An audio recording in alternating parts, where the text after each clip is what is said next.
Olá, ouvintes! Sejam todos muito bem-vindos e muito bem-vindas ao podcast Conceituados. Esse podcast é para você que se interessa por assuntos que envolvem a nossa rotina de trabalho e de estudos. A cada episódio, um convidado especial compartilha com a gente um pouco do seu conhecimento para ajudar a nossa vida a ser ainda mais produtiva. Se você ou já passou por uma graduação, sabe muito bem a dificuldade de ler artigos científicos e o quanto essa atividade pode se tornar maçante. Se você já alguma vez pensou, nossa, será que eu estou lendo certo esse artigo?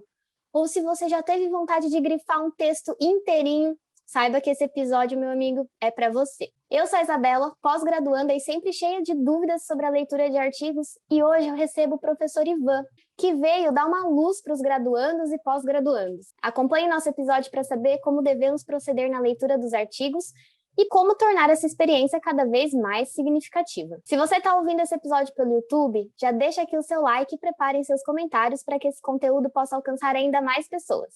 O professor Ivan é formado em Comunicação Social pela Escola de Comunicações e Artes da USP, com mestrado em Economia Aplicada pelo INSPER, e atualmente está desenvolvendo seu doutorado sobre conceitos portais aplicados à aprendizagem de estatística e testes de hipóteses. Já deu para perceber que ele tem contato com bastante artigo científico, né, pessoal? Olá, professor! Gratidão por aceitar vir conversar com a gente.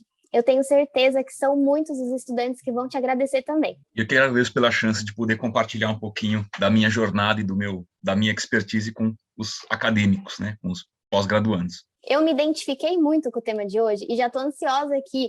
Me conta.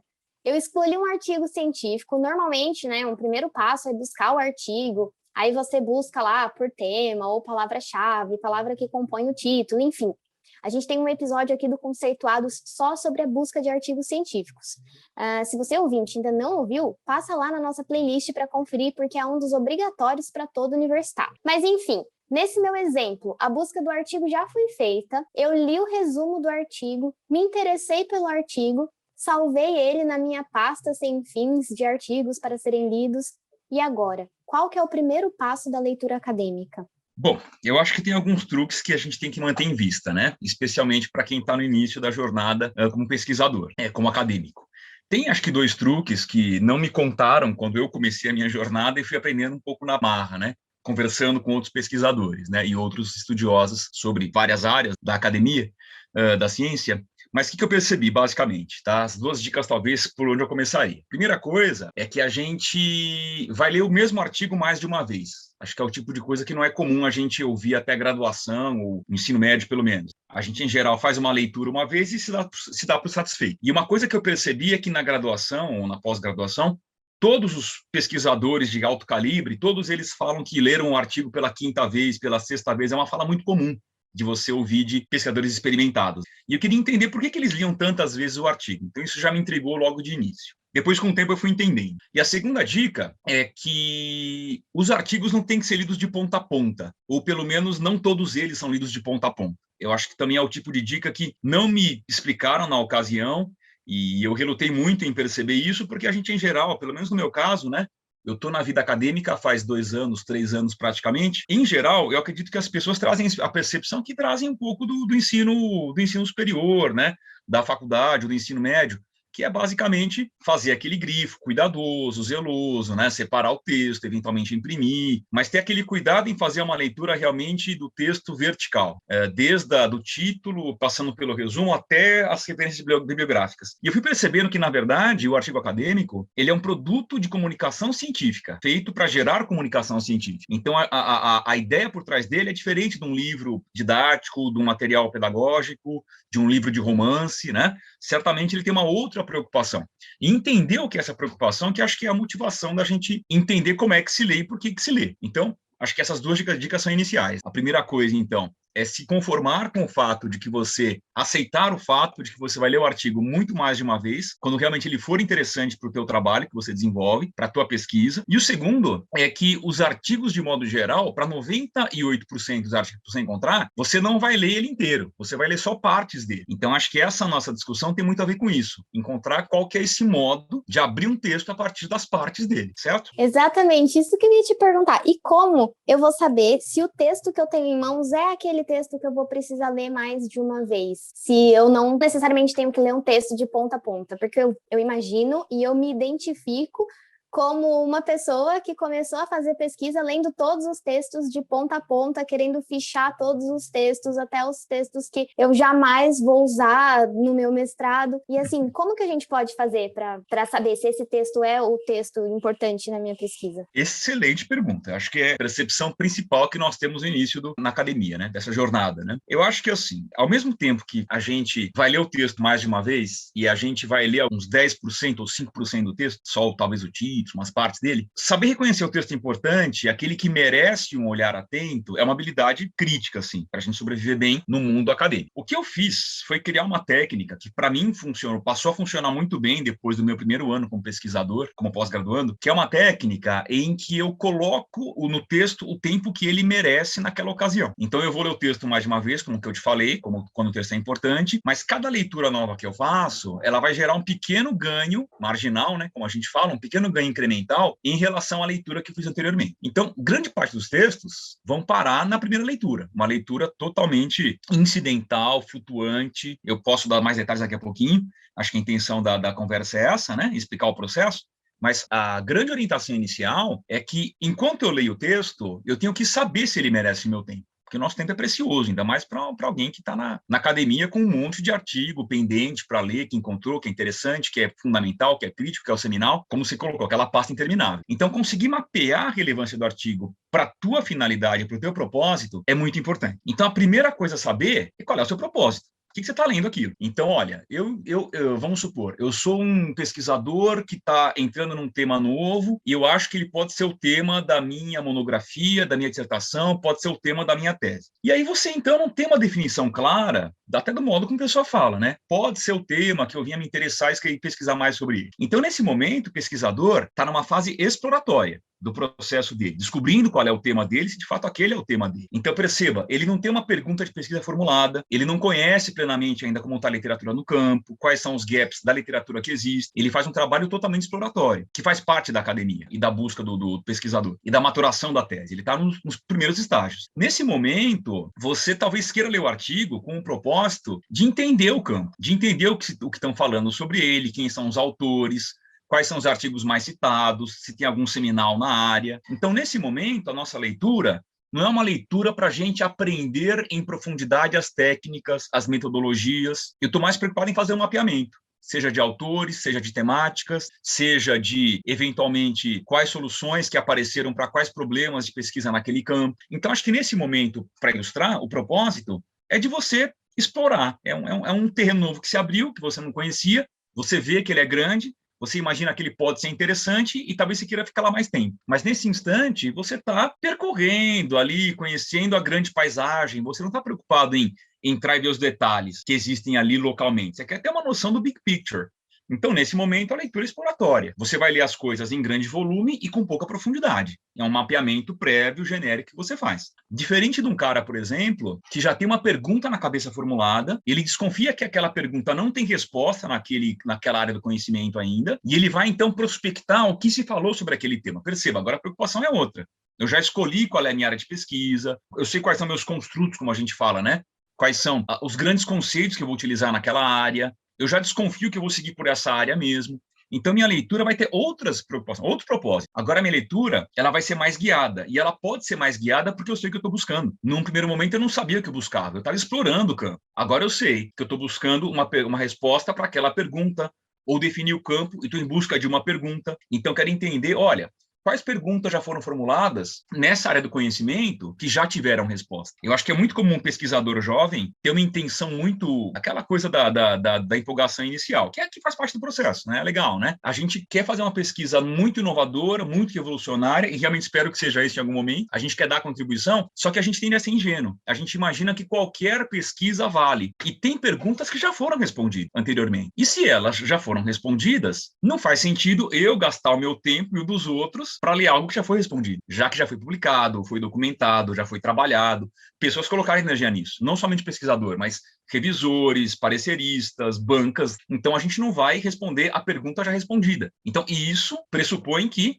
eu fiz um levantamento de campo antes. Por isso que a gente comenta que, eventualmente, eu tenho que estar muito ciente de qual é o tipo de finalidade que eu tenho quando eu vou para campo, quando eu vou buscar a minha literatura. Um terceiro exemplo, para terminar, é quando o pesquisador, por exemplo, já tem tudo muito bem definido. Olha, eu sei qual é a pergunta de pesquisa, eu sei que existe um buraco na literatura nessa área aqui, eu sei qual é a pergunta que eu quero responder, sei que ela não tem resposta, porque eu já procurei na literatura, nas bases de dados, e eu sei que ela é uma pergunta pendente e relevante. Então, quero entender como que eu respondo essa pergunta. Tá, então eu vou entrar numa discussão que é de metodologia, por exemplo. Quais são as técnicas de pesquisa que permitem que eu responda a essa pergunta? Aí, nesse caso, perceba, a minha preocupação é ler um artigo interessante para entender como fazer aquela pesquisa. Então, aí eu vou estudar, mas perceba, é uma finalidade, um propósito total, e um momento, né, totalmente diferente da que eu tinha no começo, quando eu estava explorando o campo. Agora eu já sei qual pergunta responder, qual é a minha área, e minha pergunta agora é como responder a essa pergunta, quais metodologias existem que me ajudam com isso. Um autor inglês escreveu sobre isso, uma autora britânica escreveu sobre isso, um chinês escreveu sobre isso. Então agora a minha preocupação é entender como que eles fizeram e, eventualmente, como aquilo pode me ajudar com a minha pergunta de pesquisa. Então, nesse momento, minha tese está muito mais madura. E, então, saber em que estágio você está da tua pesquisa é o primeiro indicador de qual é o seu propósito e como que você, então, vai conduzir a leitura. Excelente, né? Se a gente não sabe o propósito da leitura, quer sair lendo aleatoriamente, completamente e ainda fazendo o fichamento do texto. Ivan, você falou sobre a leitura flutuante. Então, a leitura flutuante ela tem total relação com o propósito da leitura? Sim, a leitura flutuante, eu acho que é um dos estágios, talvez 4 ou 5 estágios que eu desenvolvo quando eu leio um texto para mim. Mas acho que o ponto que você colocou, Isabela, é muito importante. Não faça fichamento de tudo. A gente tem essa preocupação, especialmente o jovem pesquisador, de querer fazer um fichamento de tudo. Não faça fichamento. Do que você fazer um fichamento acurado de um texto, prefira fazer 10 leituras flutuantes. Talvez você ganhe mais nesse instante. Então, o que seria uma leitura flutuante? Uma leitura flutuante é uma leitura que você conduz sobre o artigo inteiro, sem a preocupação de pegar detalhes. Você, por exemplo, na leitura flutuante, alguns autores que ensinam a fazer e estabelecem manuais para isso, o que eles recomendam na tal da leitura flutuante? É a leitura que você faz sem a preocupação, por exemplo, de eu vou voltar porque eu não entendi o que eles estão falando agora e algo que eles disseram no último parágrafo para mim não ficou claro. A preocupação nesse momento não é essa, na leitura flutuante. Você vai ler o texto de ponta a ponta para capturar as grandes ideias e tentar manter mais ou menos o fio da meada ali. É lógico, né? Se você se distraiu por algum fator externo ou um fator, né, da tua psicologia, você se distraiu por algo que aconteceu, você pode voltar e ler a sessão anterior de novo. Mas, veja, a preocupação não é nem você grifar, não é nem você fazer sinalizar ali, marcar um nome de autor, registrar uma biografia que seja interessante. A tua preocupação é entender o que estão falando de modo geral. Agora, eu diria que a leitura flutuante, ela não é nem o primeiro estágio. Eu acho que tem pelo menos 2 estágios, ou 3 talvez, preliminares à leitura flutuante, que eu acho que são até mais ligeiros do que você ler o artigo inteiro. Então, quais seriam os estágios? No primeiro momento, quando acho que um artigo pode ser interessante, como você colocou, eu jogo numa pasta, né? Pasta de coisas para ler. Eu jogo lá no bolão. Coloco lá o nome, alguma referência, o ano de publicação, né? Então, acho que a primeira coisa que a gente tem que fazer é essa. É ficar atento para coisas que a gente não costumava fazer no colégio, na faculdade. Qual que é a data do artigo? Quem que escreveu? Onde foi publicado? Então, isso são indicadores primeiros da qualidade do artigo. Claro que a gente sabe que publica-se muita coisa. Então, ter indicadores de qualidade são o primeiro filtro. Às vezes, o artigo pode ser um artigo que está publicado num periódico de qualidade menor, mas é muito aderido com sua finalidade, com sua tese. Então, você vai ler. Outras vezes, é um seminal da área, todo mundo cita. Eu tenho que ler, preciso conhecer o seminal do qual todo mundo fala.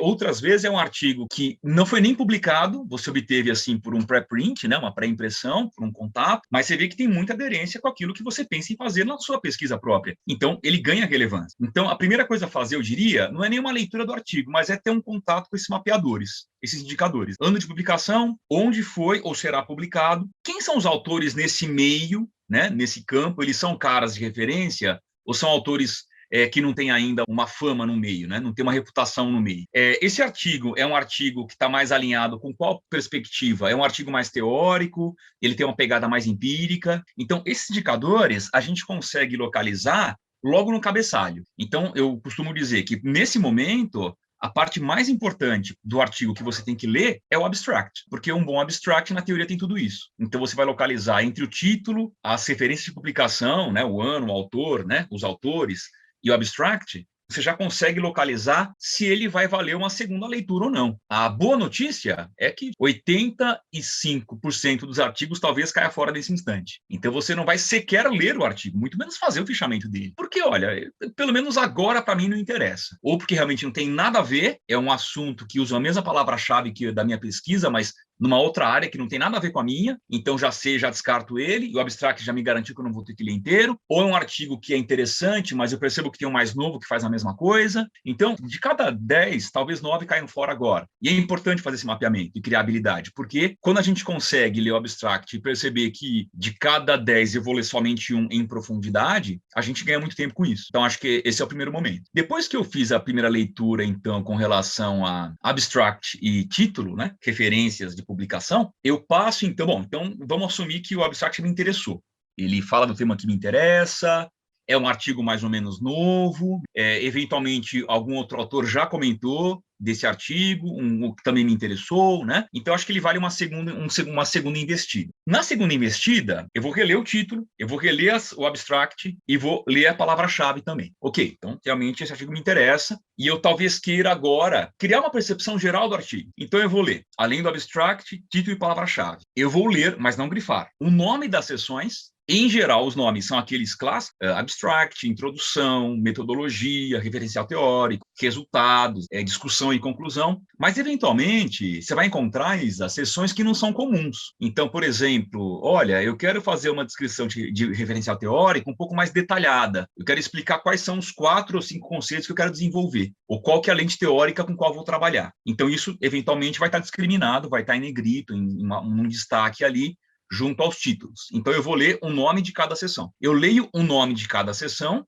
para ter um mapeamento geral do artigo. E, nesse instante, além de ler o nome de cada sessão, eu vou ler também as imagens que aparecem no artigo. Eu não tinha percepção, mas a imagem é muito forte na academia, né? Eu imaginava que a imagem tinha um papel mais para deixar o artigo mais esteticamente agradável, para dar uma quebrada no texto, mas a imagem atende a uma finalidade muito, muito, muito nobre na comunicação científica, que é o poder de síntese. Então, a ideia da imagem é que a gente pegue uma informação que podia ser textual, originalmente, mas o autor escolheu verter aquilo. Nem sempre o autor, tem vezes que o parecerista falou, olha, o texto é muito bom, mas falta imagem. Tem que ter uma síntese aqui. Isso é importante, faça uma imagem, faça uma tabela. Isso é importante, é tão importante que não devia estar no meio do texto, perdido lá, oculto. Tinha que estar na forma de um diagrama, monta um gráfico com isso. Então, a própria comunidade de publicador, de editores, pareceristas, revisores, eles dão sugestões. Olha, isso aqui vale uma imagem, né? Quer dizer, a posição da imagem, na teoria, é mais nobre que a posição do texto. Uma imagem faz o quê? A imagem vai pegar os resultados principais e vai discriminar, vai dar uma ênfase naquilo. A imagem vai dizer, olha, lembra lá no começo que a minha intenção era fazer uma comparação de médias ou de porcentagens? Eu estou dando uma ênfase para isso nessa imagem que está aqui, nesse gráfico que está aqui. Então, eu passo ali as imagens, porque as imagens carregam muita informação em pouco espaço. E, em geral, é informação nobre. É a conclusão, é a comparação, é o resultado de uma revisão de literatura, que está ali na forma de gráfico, é uma comparação, é uma descrição do fenômeno ao longo do tempo. Então, eu percebo isso visualmente muito mais que, eventualmente, num texto ou até numa tabela. Então, essa preocupação nossa de ler imagens, seja um gráfico, seja uma tabela, seja um organograma, seja um mapa conceitual, para a gente é muito importante. Por quê? As imagens, num artigo científico, ocupam uma posição, um nicho muito estratégico. Então, a gente deve dar uma atenção especial para elas. Tanto que, com frequência, eu leio os recursos visuais antes de ler o texto, porque o texto pega tempo, a imagem pega muito menos tempo. É o poder de síntese da imagem. Bom, então seria uma segunda incursão pelo texto, seria essa. Então, o que já temos até aqui? A gente já tem abstract, título, palavra-chave, nome da sessão e agora as imagens. Então, eu percebi que o texto realmente me interessa. É comum eu querer descartar agora. Não, eu realmente entrei mais nele, conheci mais a fundo, vi que não estou tão afim. Não é tudo que eu imaginava. Se for o caso, eu descarto, reservo para ler depois, numa outra ocasião. Talvez volte a me interessar no futuro. Mas naquele momento pode ser que não me interesse. Agora, se me interessar, aí eu vou para a terceira incursão. Perceba, cada incursão que eu faço, eu economizo um tempo da incursão nova, porque eu faço com base na anterior. Ok, então eu assumo que, vale a pena ler. A imagem me convenceu, tem bons resultados ali, eu quero entender como é que ele gerou, então, aquele resultado. Então, agora é um trabalho mais cuidadoso. Então, o que eu vou fazer? Eu vou dar mais uma lida no título, no nome da sessão, talvez no abstract, uma lida mais ligeira agora. E agora eu começo, talvez, a ler o primeiro parágrafo de cada sessão, para ter uma noção agora textual do que cada sessão fala. Nos bons artigos, o texto é muito organizado. Então, as proposições que foram escolhidas para cada parágrafo estão definidas na cabeça de um bom articulista, do bom escritor. Então, eu vou tentar capturar que proposição foi essa. Qual a ideia que ele está definindo em cada sessão? Ele fala do que em cada sessão? E aí, então, eu volto a ler o nome da sessão, só que agora eu vou ler, de fato, perceba, né? É a primeira vez que eu estou lendo, de fato, uma sentença, que não abstract, né? Vai ser agora, na terceira incursão. E eu vou ler, então, o nome da sessão e o primeiro parágrafo, para ter uma noção do que ele vai falar em cada sessão, uma noção preliminar totalizante. E aí, olha, eu confesso que não, realmente tem muito a ver.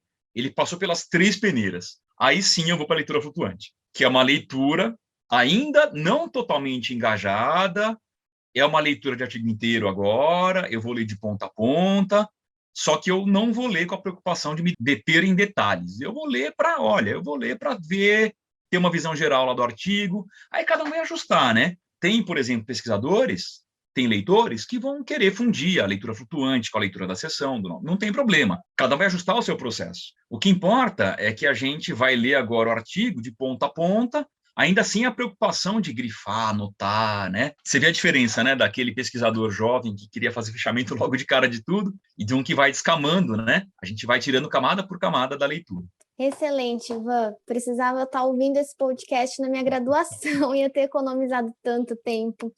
Se você está ouvindo esse podcast na graduação, saiba que você está ganhando um presentão. Bom, Ivan, a minha vontade é de ficar aqui conversando com você, eterno, pegando várias dicas. Eu sei que você tem muito mais informação sobre leituras de artigos para passar para a gente. Eu espero receber você aqui em um próximo episódio.